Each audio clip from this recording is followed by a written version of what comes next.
Buried in trash, locked in a rusted crate, a tiny white puppy clawed at metal with bleeding paws, desperate not to be forgotten. What rescuers found scratched inside would shatter their hearts and change everything. This isn't just a rescue story. It's a story of silent screams, stubborn hope, and the will to be seen. If you're an animal lover, hit subscribe for more stories like this. It's completely free, and it inspires us to keep telling the ones that truly matter. I don't know what made me stop the truck that morning. The landfill was no place for hope. I'd driven past that spot off Route 12 100 times. The edge of the Bakersfield dump where the fencing gave up and wind carried torn plastic like ghosts across the sky. Nothing ever survived out here. Not animals. Not memories. Just rust, rot, and the weight of things we throw away. But something flickered in the corner of my eye. A shape. Not moving. Not screaming. Just there. I parked, stepped out, and instantly gagged. The stench hit like heat: sour milk, motor oil, rotted food, and urine soaked into the dirt. Crows circled above, impatient. And there, half buried in black bags and broken glass, was a crate. It was an old plastic travel kennel, warped and cracked, wedged between a shattered TV and the frame of a baby's tricycle. At first glance, it looked empty. Sun-bleached. Forgotten. But then I saw it, a sliver of white inside. Not plastic. Not fabric. Fur. I rushed forward, stumbling over tires and bags. The door was zip-tied shut with wires and old cable cords. No sound came from within. No whimper. No scrape. Nothing. I sliced the ties with my knife and slowly pried the door open. A gust of rot escaped, thick and heavy. And there, curled like something folded wrong by the world, was a white puppy. She didn't look at me. Her eyes were closed, body stiff. Her fur, what little wasn't soaked in filth, was once snow white, but now stained yellow and gray. She was thin, bones too sharp, paws caked in blood, and something else I couldn't name. And then I saw it, scratched into the plastic roof of the crate. Carved so deep the letters had curled plastic edges, like someone used a knife or broken glass to do it. 6 words: I was a gift. I promise. I stared at those words for what felt like hours. Not help me. Not lost. Not her name. Just that. A statement. A plea. A memory someone couldn't say out loud. I reached in. Carefully. Slowly. She didn't move. Not even to flinch. Her eyes opened, just barely. Pale. Cloudy. The kind of eyes that had seen too much and still waited for something worse. She didn't growl. Didn't blink. I whispered, "Hey there, girl. I see you." Her body didn't react.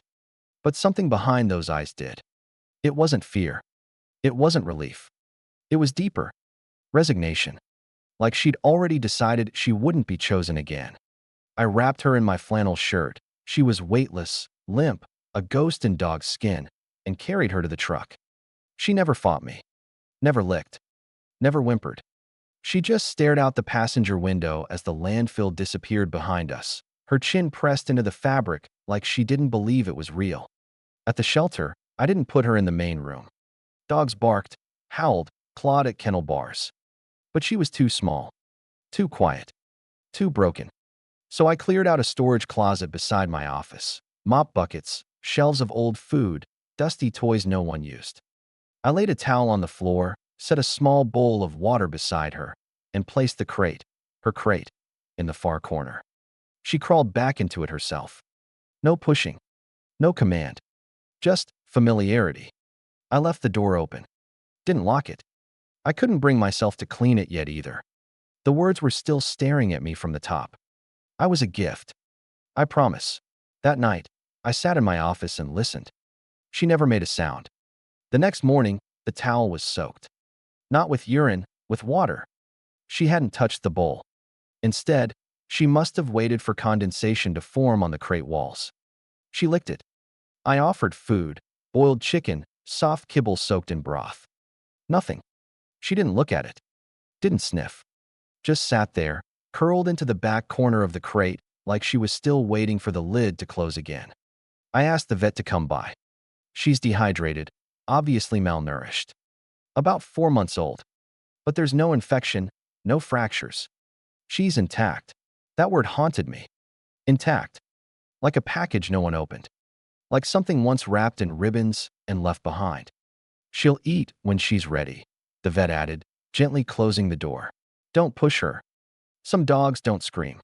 They go quiet. But quiet doesn't mean they're okay. I sat beside her crate for 2 hours that night. She never blinked. That was day one. And somehow, I knew she was still waiting. But not to be rescued. Not even to be loved. She was waiting for something else. Something only she remembered. And until then, she would stay silent. On day two, she scratched the floor. Not wildly, not panic. It was small. Repetitive. Rhythmic. Tap tap scrape. Pause. Tap tap scrape. I peeked in quietly. She was lying inside the crate again, her paws pressed against the floor, dragging slowly at the plastic. Not at the door. Not to get out. Just dragging. Over and over. She wasn't trying to escape. She was drawing something. It didn't make sense at first, just faint white lines in the grime. But the more I watched, the clearer it became. She was tracing the same spot on the crate floor. Again and again. I knelt beside her. What are you doing, girl? No answer, of course. Just those pale, haunted eyes. And her paw, moving like memory was buried beneath her nails. I slid the crate toward the light. It was hard to see clearly.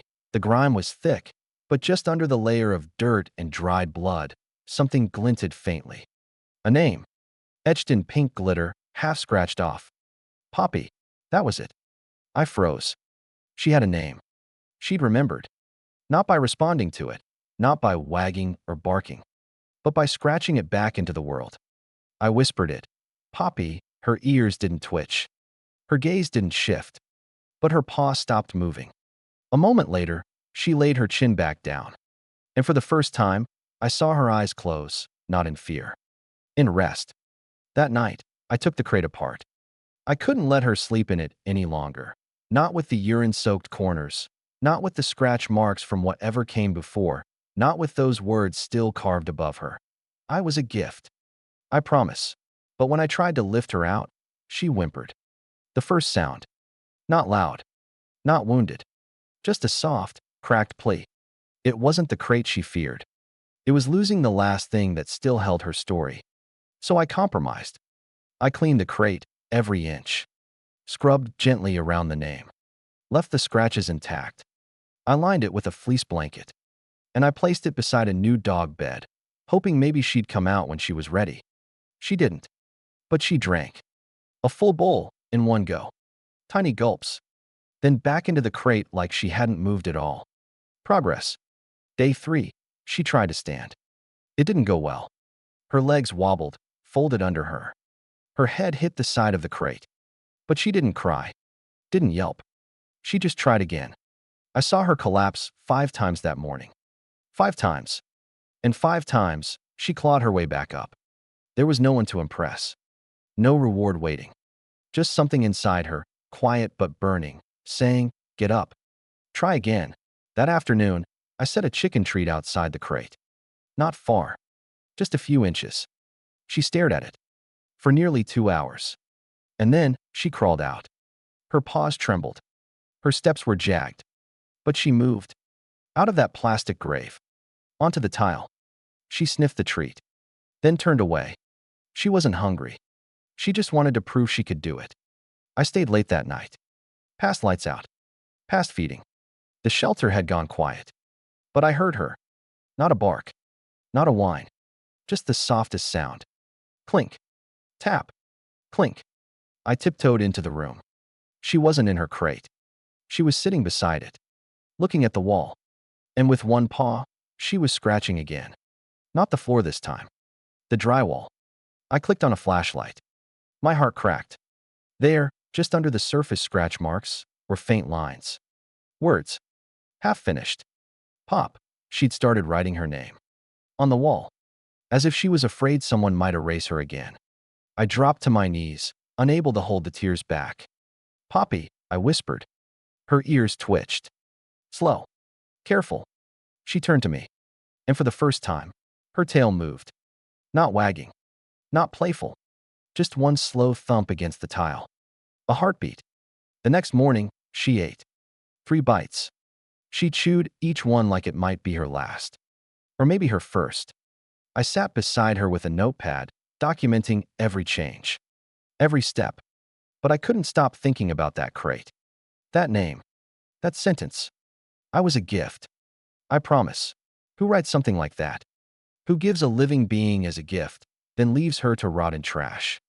I asked the vet if she'd been chipped. She had. It wasn't registered. Typical. But the brand of crate, the glitter sticker, the handwriting. It all felt so personal. Like someone hadn't just discarded her. They tried to forget her. And still, she remembered herself. By writing her name. I began calling her Poppy. Quietly at first. Gently. In the mornings, good morning, Poppy.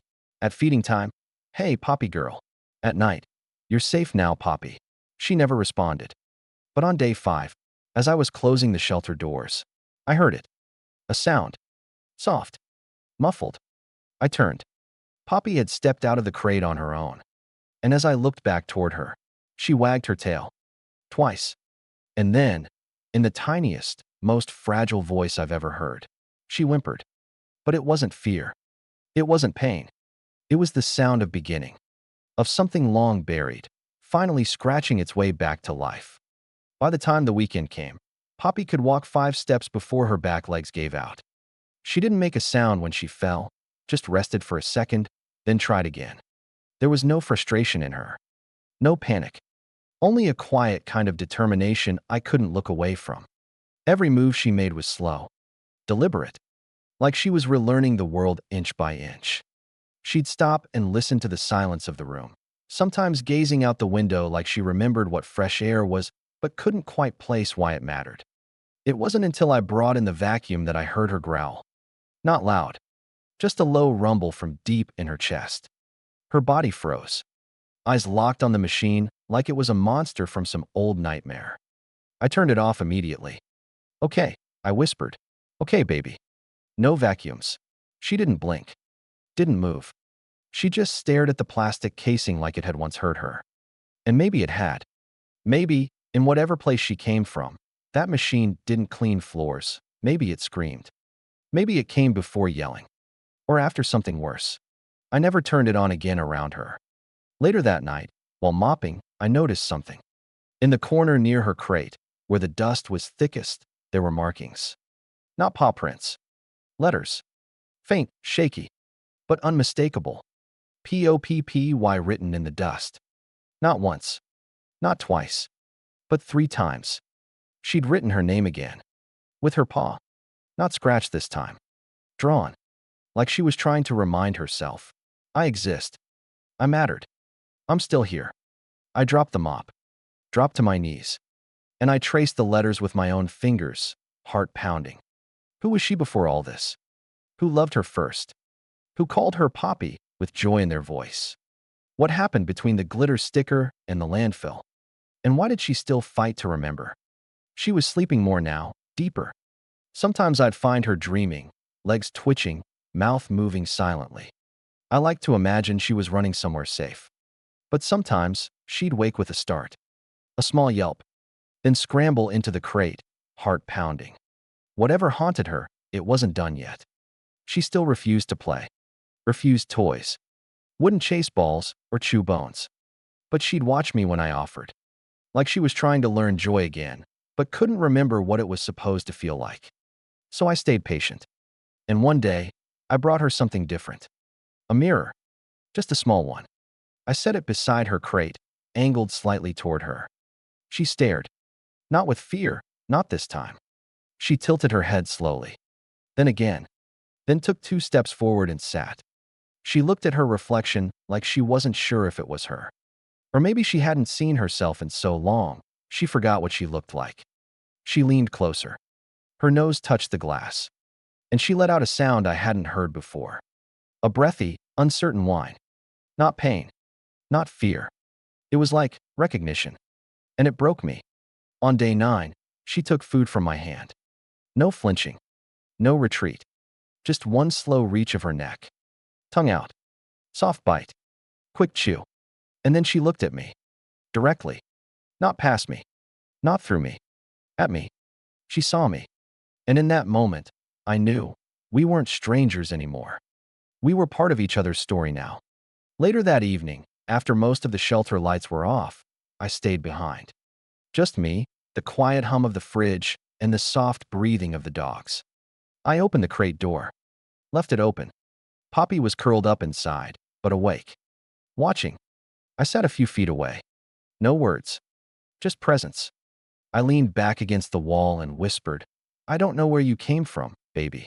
I don't know who you used to be. But I promise, whatever they told you, whatever they did, it wasn't your fault." She didn't move, but her eyes softened. Like maybe, just maybe she believed me. The next morning, I found something tucked beside her blanket. Something I hadn't noticed before. A tiny pink bow. Crushed. Filthy. Stained. But still clinging to a thread of who she was before the pain. Maybe it had been on her collar once. Maybe it was glued to her ear for a child's birthday. Maybe someone, somewhere, thought she looked cute for a moment before they threw her away like she was nothing. But she'd kept it, buried it in her crate, protected it through everything, because it was hers. And I realized then, the crate wasn't just a prison. It was her memory box. Her only way of holding on to a past she wasn't ready to let go of. That afternoon, I replaced the old plastic crate with something new. Still enclosed. Still dark. But clean. Wooden. Sturdy. Lined with fleece and her name, Poppy, carved gently into the top. I moved the pink bow inside. Placed her mirror next to it. She sniffed the new space cautiously. Walked a slow circle. Then crawled in and didn't retreat. Instead, she looked up at me, head resting on the blanket. And her tail wagged. 3 times. She didn't need to scratch anymore. Her name was safe. Her story was starting again. She began to make sounds. Not barking. Not whining. Just little huffs. Gentle sighs. Quiet, almost accidental vocalizations, as if she was remembering what it meant to have a voice. It started the morning I was late for her breakfast. I came in 15 minutes past her usual time, coffee in hand, muttering apologies under my breath, and there she was, sitting at the door of her new wooden crate. Waiting. Head tilted. Tail curled around her front paws. And when I set the bowl down, she let out the softest chirp of protest. A breathy squeak that barely passed for a whine, but in her world, it was thunder. I laughed. "I know. I'm terrible," I said, kneeling beside her. "But look at you, yelling at me now." Her eyes were different that morning. Still cautious, but brighter. Like something inside her was loosening. And when I reached out my hand, she didn't flinch. She stepped forward and rested her chin in my palm. My heart cracked open in a way I didn't know was possible. Not because it was dramatic, but because it was the first time she touched me by choice. That day, I sat on the floor next to her for hours. I didn't try to coax her into anything. I just let her exist beside me. And in that silence, she did something else I never expected.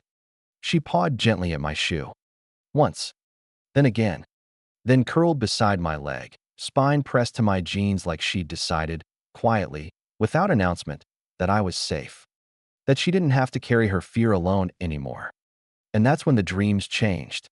Before, her sleep was twitchy. Restless. Her little body would jerk, sometimes shiver, sometimes let out muffled cries I didn't know how to stop. But now, she began to stretch in her sleep. Her legs moved like she was running. Her tail wagged softly against the blanket. And she'd breathe in deep, peaceful rhythms, like her body finally trusted it wasn't in danger. It wasn't just healing. It was reclaiming. I started taking her out into the back enclosure on sunny mornings. At first, I had to carry her. Her legs were still weak. She'd gained weight, sure, but muscles took time. And her paws were still healing from the deep cuts caused by the wire crate. But the moment sunlight hit her fur, she melted, collapsed right there in the grass like she remembered something ancient and holy. The warmth, the scent, the way breeze moved over fur. And when she looked up at the sky, I swear, it looked like she was seeing color for the first time. The third day outside, she made it to the fence. Not far, just 10 feet. But she stopped, sniffed, then slowly scratched at the dirt. And when I reached her, she'd drawn it again. Poppy this time, in mud. With purpose, like she was planting her name in the earth, claiming her right to exist on solid ground. It became our ritual. Every day, a little farther. Every day, a little stronger. Until the fourth week, when it finally happened. A car pulled up. A couple stepped out. Young, nervous, holding hands, new to everything. I knew the look, adoption hopefuls. They asked to see the dogs. I showed them around, kept the conversation light. But I saw how the woman kept looking at Poppy's corner, at the little mirror, the pink bow, the carved name above the crate. And I saw the look in her eyes when she finally knelt beside her. Recognition, not pity. Recognition, like she'd known that kind of silence before. Poppy didn't retreat. She didn't growl. She looked at the woman's hands, then slowly placed her paw on one. I turned away quickly. My throat tightened. I wasn't ready. I knew what was coming. I'd seen it 100 times with other dogs. But never like this. Not with her. That night, I couldn't sleep. I sat beside her crate long after lights out, just watching her breathe, listening to the tiny sounds she made in her sleep, little nose whistles and tail thumps. She didn't know what was coming. A new home, a chance, a risk, and I didn't know if she was ready, or if I was. The next morning, the couple returned, paperwork in hand, smiles too big for their faces. They brought a new collar, soft leather, ivory white, engraved tag, Poppy, her name. Again, this time on something meant to be worn with pride. I knelt beside her, held it out. Sweet girl, I whispered. What do you think? You ready? She looked at me, then at the couple, then stepped forward, slow, cautious, and nosed the collar gently. My heart shattered and rebuilt itself in the same breath. She was saying yes. As we stood outside, going over final instructions, Poppy walked over to the fence. Same patch of dirt, same little paw. And this time, she didn't just write her name. She drew 2 letters beside it. J plus L, the initials of the couple. I didn't tell them what it meant. Didn't need to. They understood. She was writing them into her story, letting them in, and giving herself a new beginning. But before she left, she turned back. One last glance, one last stare, and she ran, for the first time, toward me. Full sprint. Wobbly. Awkward. Pure. She jumped into my arms, tail wagging furiously. And for the first time, I heard it. A bark. Not loud, but real. Alive. A single, perfect, grateful bark. It was her goodbye. I stood there long after the car disappeared. Long after the soft echo of her bark faded into the wind. The shelter felt impossibly quiet. The kind of quiet that wasn't peace, but absence. For weeks, she'd barely made a sound, and now I couldn't stop hearing her. The click of her nails on the tile. The slow padding to the door when I entered. That gentle, breathy whimper when I scratched her behind the ears. And now gone. Except for the little paw prints she left in my heart. They didn't fade. I walked to her crate. Still clean. Neatly folded blankets. Her tiny pink bow still clipped to the side of the mirror. The same crate that had once held her broken, filthy, shivering body. Now it was just wood and air. But it still felt like her. I sat beside it, cross-legged, elbows on my knees. And I let myself cry. For her. For the days I thought she'd never make it. For the way she trusted me when I hadn't earned it. For the scratch marks inside that crate. Poppy. Over and over. Proof that even in pain, she'd fought to be seen. Fought to be remembered. That night, I dreamed of her. Not the version I found in the landfill. Not the ghost white pup with eyes full of terror. But the new one. Running through fields. Tongue lolling, ears bouncing. Someone calling her name in the distance, and her flying toward them, tail wagging so hard it made her stumble. She was free. She was home. A few days passed. The shelter filled with noise again, new rescues, injured pups, abandoned litters. Life didn't stop, but I kept glancing at that crate, like she might return. Silly, I know. She had a home now. A real one. Still, every morning I left her door unlocked. Just in case. Then one afternoon, a letter came. No return address. Just for John, scribbled in thick marker. Inside was a photograph.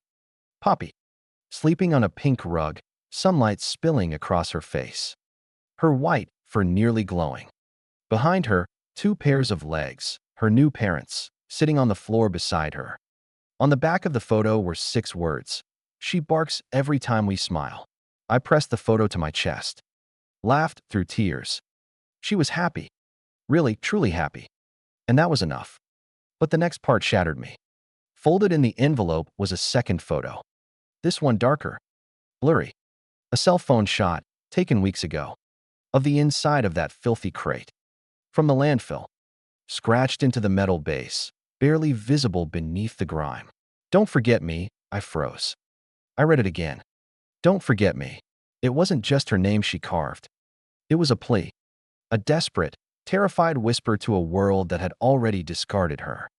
I set the photo beside the first one, her sleeping in a beam of light, and it hit me. She hadn't been asking for a rescue. She'd been asking to be remembered. Seen. Known.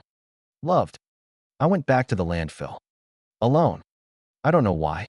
Maybe I needed to see it again, to face the place she came from. To remind myself that the darkest corners of this world still sometimes hide the brightest things. The crate was gone. Cleared out in a cleanup sweep. But I stood on that patch of earth anyway, imagining her curled inside. Imagining those tiny paws scratching over and over, whispering into metal, "Don't forget me." And I swore out loud, into the wind, "I won't." Weeks passed. Then months. Poppy stayed in touch, or at least her new family did.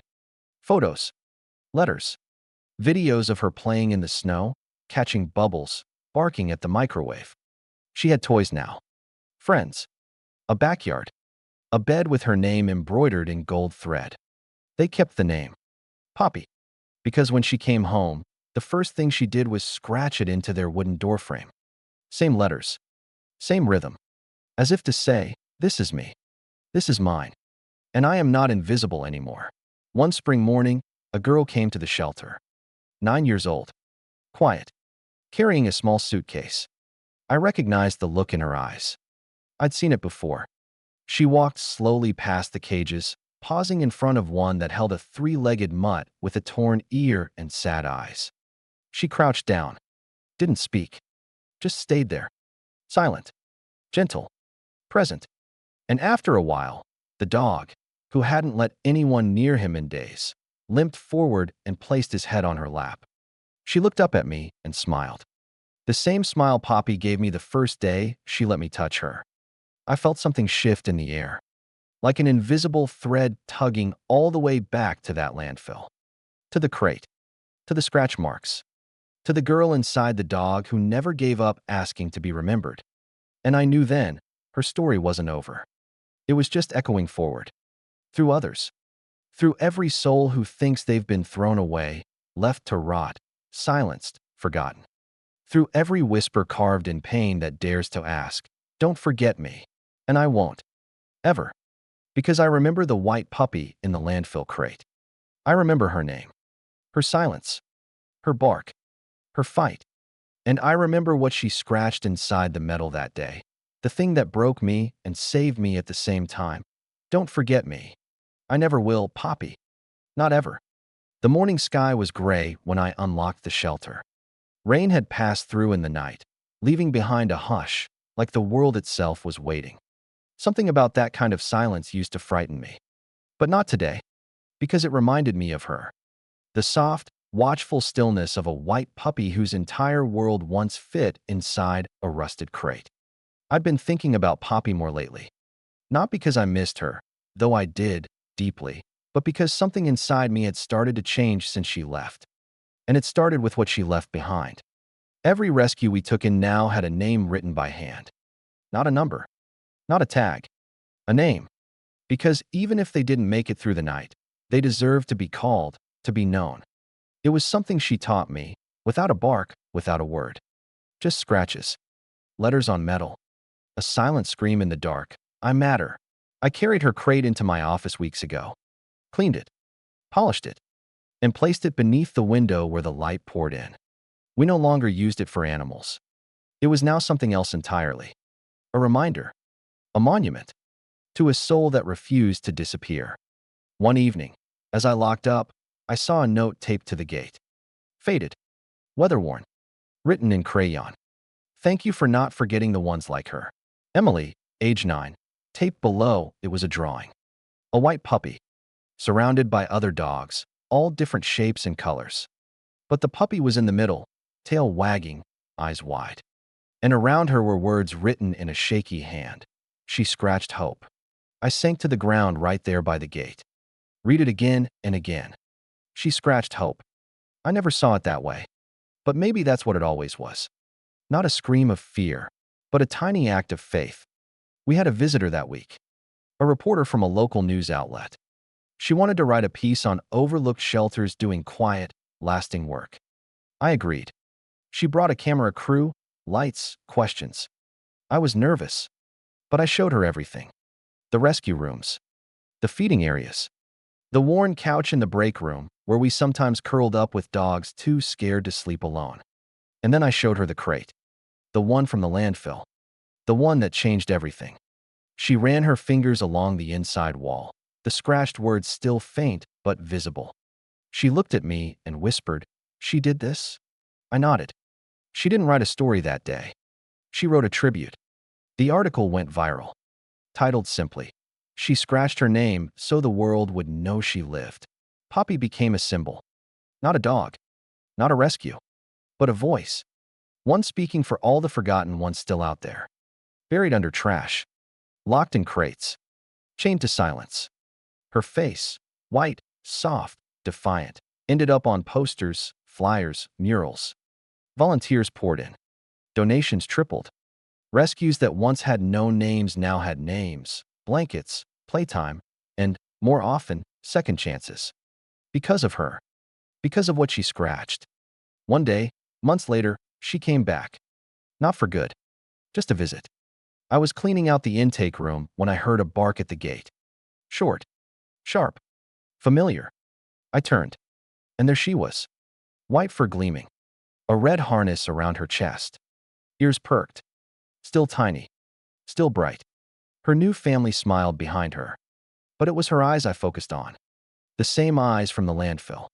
Only now they shone. She trotted toward me like no time had passed. Nuzzled my leg. Then looked up. And I swear, in her eyes, she said everything. I remember you too. She walked straight to her old crate. Paused. Sniffed. And for a second, I saw the shadow of the puppy she once was. Hunched, hurt, trembling. But then she did something I'll never forget. She lifted one paw and gently touched the crate's inside wall, the same place where her scratches still lived. Then she sat, calm, whole, home. That night, I sat outside the shelter under the stars. The air was warm, still, and in the quiet, I felt it again, that soft tug in my chest. That invisible thread. That truth I now carried with me every day. Hope doesn't scream. It scratches. Scratches at walls. At doors. At hearts.